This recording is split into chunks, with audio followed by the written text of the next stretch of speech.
inspector and he's got advice to fix up your home. Oh, gee, that's nice. So you don't have to feel like you're on your own. 790 AM, 104.7 FM, KFGO.com, the KFGO mobile app. Follow 790 KFGO on Twitter. Like the KFGO Morning Crew on Facebook. And Tuesdays at 6:40, we are joined by Lars Knobloch of Nordic Companies, Inc. He's a home inspector.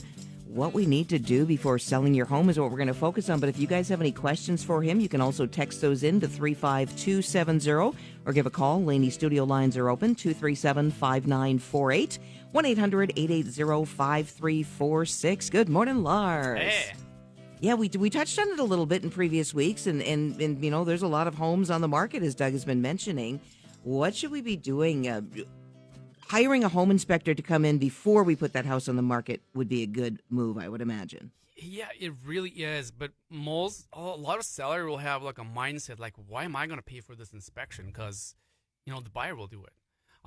But there's a long list of things that we have to kind of share with the seller that make them realize that it's actually a good idea to have the inspection done before they put the house on the market.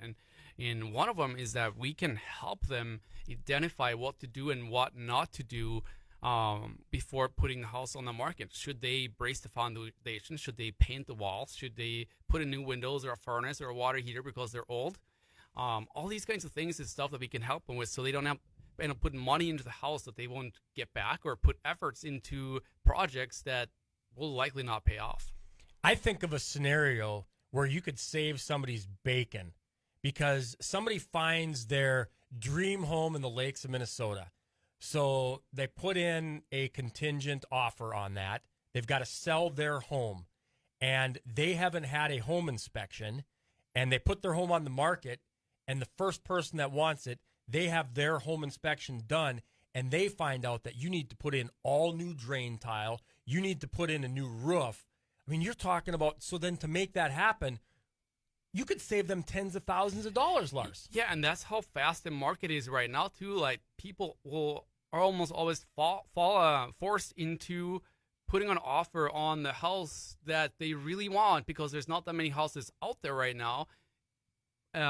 But then they have to sell their house first, right? Right. It's that offer on their house they want to buy is contingent on them selling their house. So if they end up with any surprises, then the whole thing will fall apart. And most of the stuff that we identify during our inspections, the homeowners are not aware of. How, if somebody needs to get a home inspected, how much planning should they have? Do you need to be contacted like a month ahead of time? And then how long does it take for you to get your report? Give our listeners a little idea of the preferred timeline that you work with. Yeah, I think if someone's considering doing this, they might as well jump on it sooner than later. Right now, you know, we're able to fit people in within a week, and so that's the notice we need.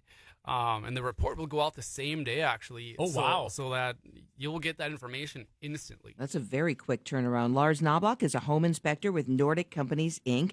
I often hear our good friend Eric Hatch over at Hatch Realty talking about disclosure. So if we were to hire you, you come in and you do a home inspection for us, and you tell us that our foundation's slumping and it's going to, you know, cost a lot of money.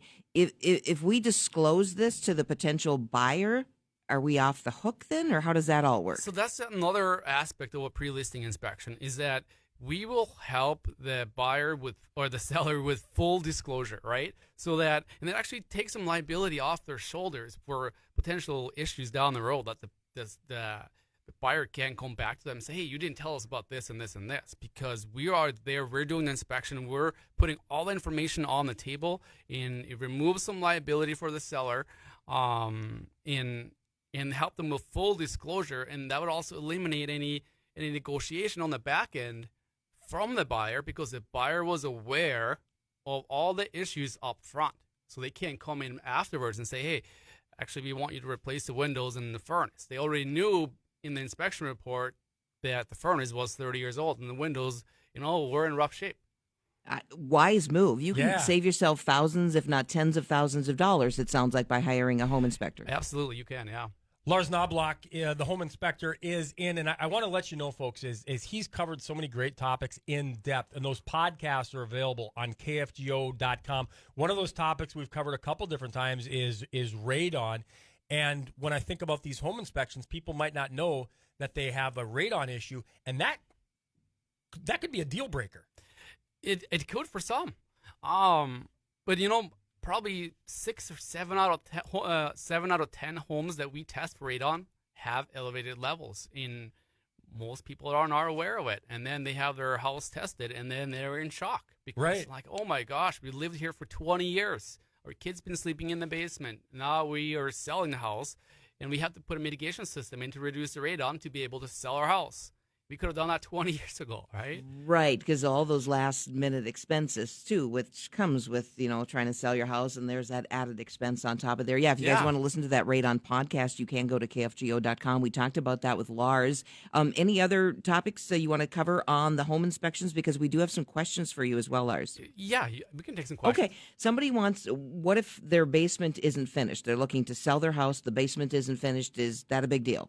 No. Not at all. That could be very appealing to a lot of buyers, actually, because that gives them some room to finish it the way they want it themselves, right? Like, that is a nice project for a lot of people to build equity. You want to turn it into a hockey room. Yeah. A hockey room down there.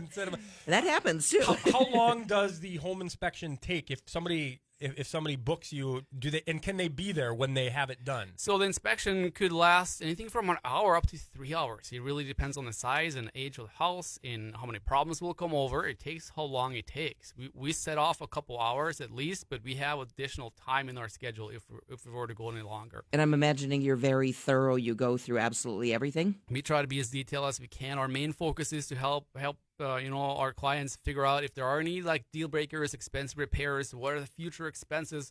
But we also want to be as detailed as we can and make them make an educated decision on their inspection and their purchase, so that they're aware of everything and can be proactive on things and monitor things in the house. He's the home inspector, Lars Knobloch, Nordic Companies, Inc. Another text coming in for you, Lars.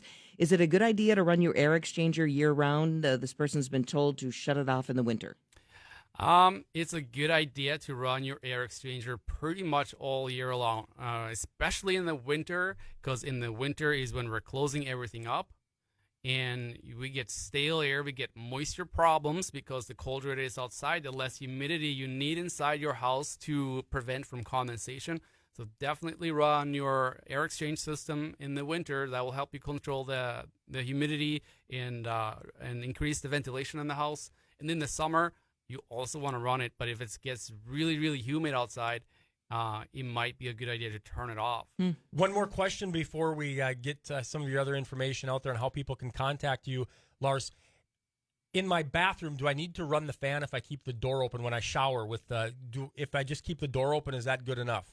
I would definitely recommend to use the bathroom exhaust fan. Turn it on as soon as you start showering. Have it on the entire time you shower, and keep it running for another 30 minutes, I would say, 30 after minutes? you're done. That's a battle in our house. It drives me crazy when they don't turn on the fan. But our fan is super loud. Are there newer models that are quieter? You can barely hear some of them. Oh, mine, that's what drives me crazy is the noise level of the fan we have. I might have to look into replacing that. Yeah. Lars, if anybody wants to get a home inspection done or wants to get a hold of you, what's the best way to find you? Give us a call at 7015-661446 or check out our Facebook. Go like our Facebook page, too. It's a really cool page. Yeah, like and follow. Yeah, you guys have a lot of little videos and tips that you pass along as well. Absolutely. All right, Lars, thank you. Thank you. You bet. That's Lars Knobloch of Nordic Companies, Inc. He is a home inspector. He joins us here on the KFGO Morning Crew every Tuesday at 6:40. Talk about various home issues, and he also answers your questions for free. How about that? 6:49. Your KFGO Weather Center forecast is powered by Acme Tools. Stand up to the threat of power outages with a new Generac home or portable generator from Acme Tools. Do your best work. Too Tall Thomas Szymanski says here that your dog is more likely to wake you up than your cat. Does your cat wake you up on a regular basis? Well, I don't have a dog, so I don't know. Does your cat wake you up? Yes. Do they wake you up when they're hungry? Yes, and they sometimes just like to wake me up just because they think it's fun. Can you go back to sleep then? Not during the week, but on the weekend, because we sleep past our normal get-up time. Oh. And they have sort of an inbuilt clock. They know when it's time to get up. they'll just kind of start nudging me. Yeah. Sometimes bite my nose, Yeah, lick cats. my ear, pull my hair. I love cats, but they can be real jerks. Oh, yeah. When it's time to get up, they decide when it's time to get up, not you. Oh, they're the boss in your house. Oh, yeah. And when it's time to eat, they'll let you know, too. They will let you know. Yeah, there you go. So I don't know about the dog. I'm sure the dog would if you let him. But, yeah, in my house, the cat certainly does wake us up. Got some fog out there right now. Temperatures, first of all, are in the mid-teens to right around 20 across the entire region. The wind is not overpowering, but it's noticeable and is